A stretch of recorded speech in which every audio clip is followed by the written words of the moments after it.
Hi friends, welcome to my channel. இன்றைக்கி நீங்கள் பார்க்க போகிறது இட்லி எப்படி செய்கிறதுங்க. அதுக்கு ரவையாக வச்சுருக்கிறேன். அதை ரைஸ் குக்கர் கப்பால் அளந்து எடுத்துக்கொள்வேன். 2 கப் இதை அவிச்சு அரிச்சு வச்சுருக்கிறது. உளுந்து அரைச்சி வச்சுருக்கிறேன். இதில் 1/2 கப். இப்போ அது ரெண்டையும் எப்படி மிக்ஸ் பண்ண போகிறேன்னு தான் பார்க்க போகிறீங்க. நான் அந்த உளுந்து ஊற வச்சு அரைக்கிறத வீடியோ எடுக்கலாம் போயிட்டு.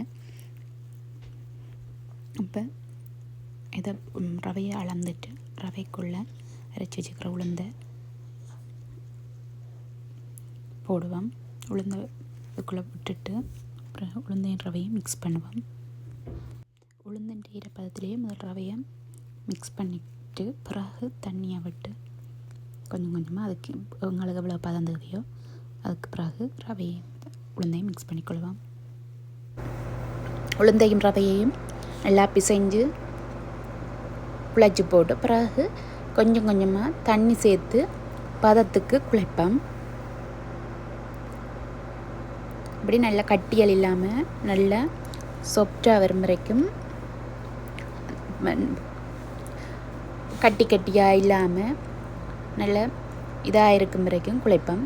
இப்போ இதுக்கு தண்ணி காணாது. இப்போ தண்ணி விடுவோம். இது அரைச்ச உளுந்தில் இருந்த தண்ணியில் தான் இப்போ நான் ரவையையும் உளுந்தையும் அந்த உளுந்துட்ட ஈரத்தன்மையில் தான் மிக்ஸ் பண்ணியிருக்கிறேன். இப்போ சொட்டு சொட்டாக தண்ணி விட்டு மிக்ஸ் பண்ணுவோம். மிக்ஸ் பண்ணி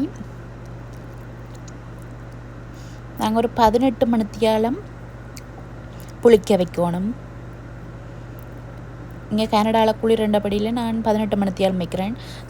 சமர் நாடுகளில் இங்கே ஈவினிங் பின்னர் டைமில் வச்சிங்கண்டா விடியல இட்லி அவிக்கலாம். இங்கே கனடாவில் முதல் நாள் பின்னேரம் அரைச்சி வச்சா அடுத்த நாள் பின்னேரம் தான் நாங்கள் அடுத்த நாள் நைட்டுக்கு தான் இட்லி அவிக்கலாம். அப்போ 18 மணித்தியாலம் புளிக்க வைக்கணும்.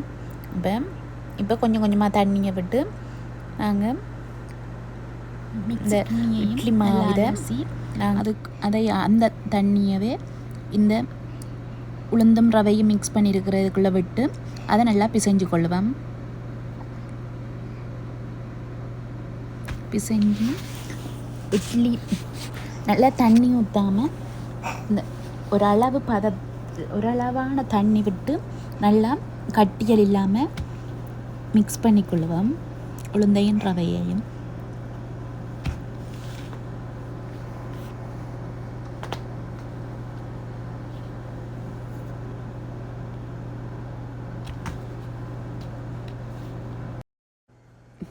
உளுந்தையும் தண்ணியையும் ரவையையும் நல்லா மிக்ஸ் பண்ணி கட்டியல் இல்லாமல் நல்லா பிணைஞ்சு கொள்ளுவோம்.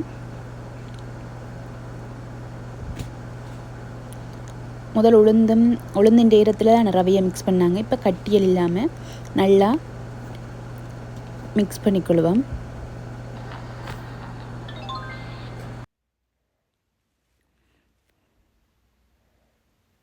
இப்போ கட்டி இல்லாமல் நல்லா பிசைஞ்சு இதை 18 மணித்தியாலம் புளிக்க வைக்கணும்.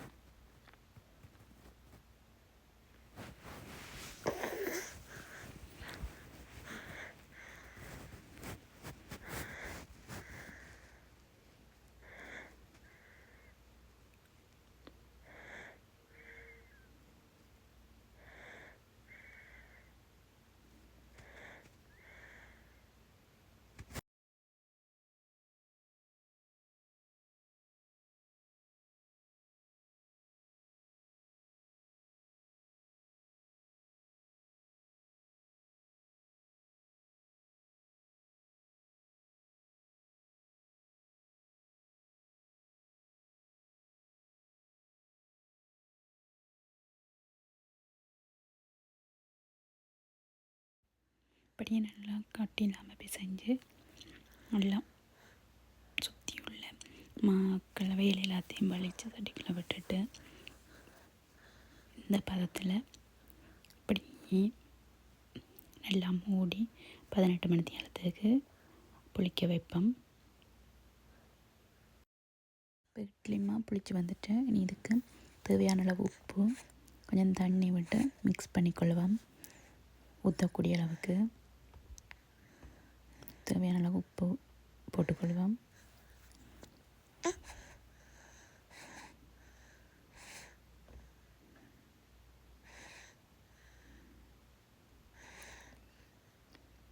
தேவையான அளவுக்கு கொஞ்சம் தண்ணி மிக்ஸ் பண்ணிக்கொள்வோம்.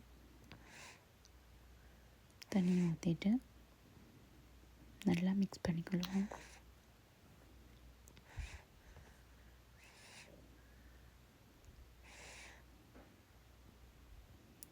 இட்லி தண்டு கரண்டியால் தானே ஊற்ற போகிறோம். இப்போ தான் கரண்டியாலேயே நல்லா இட்லி மாவை மிக்ஸ் பண்ணிக்கொள்வோம்.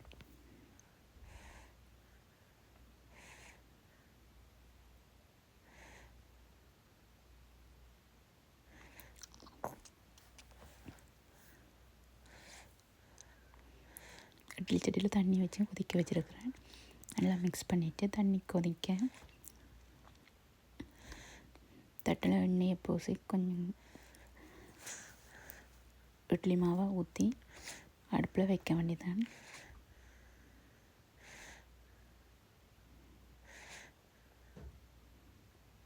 இப்போ இட்லி மாவு ரெடி ஆகிட்டு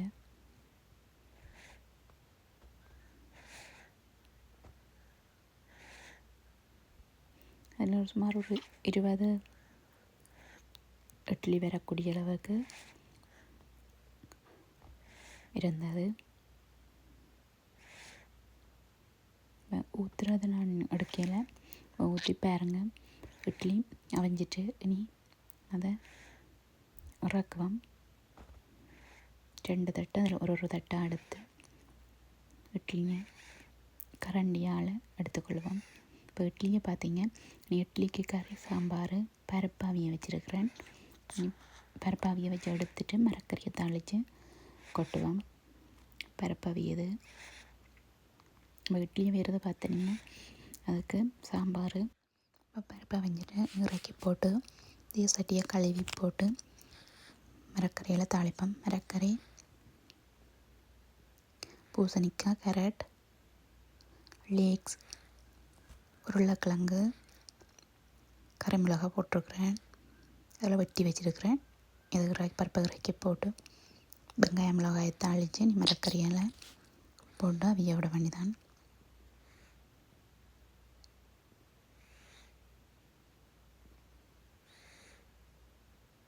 அதுக்கு எண்ணெயை தேவையான அளவு எண்ணெயை விட்டுட்டு வெங்காயம் மிளகாய் வெட்டி வச்சுருக்கிறேன். வெங்காயம் மிளகாயை போடுவேன். பதங்கிறதுக்கு வெங்காயம் மிளகாயை தாளித்து போட்டு பிறகு வெட்டி வச்சுருக்கிற மரக்கறியில் போட்டு பதங்க விடுவேன்.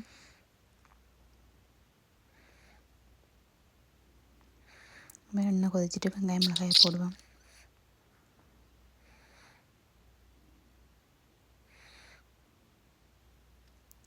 பெரிய சீரகம், கருவேப்பிலை, கடுகு எல்லாத்தையும் போட்டுட்டு தாளிக்கிற பொருட்களை அதோடு மரக்கறிகளையும் போட்டு தாளிப்பேன்.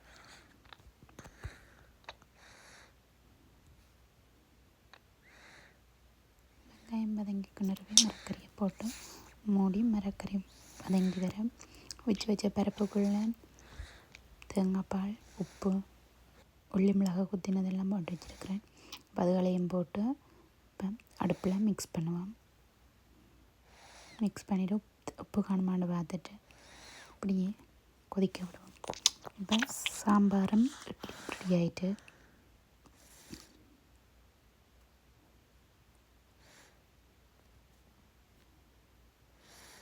பார்த்துருப்பீங்க. இப்படி இட்லி செய்கிறதுண்டும் சாம்பார் செய்கிறதுண்டும். இந்த வீடியோ பிடிச்சிருந்தால் லைக் பண்ணுங்கள், கமெண்ட் பண்ணுங்கள், சப்ஸ்கிரைப் பண்ணுங்கள். நம்ம வர வீடியோக்குள்ள உங்களுக்கு நோட்டிஃபிகேஷனாக வரணுமா இருந்தால் பெல் பட்டனை கிளிக் பண்ணுங்கள். Thank you all.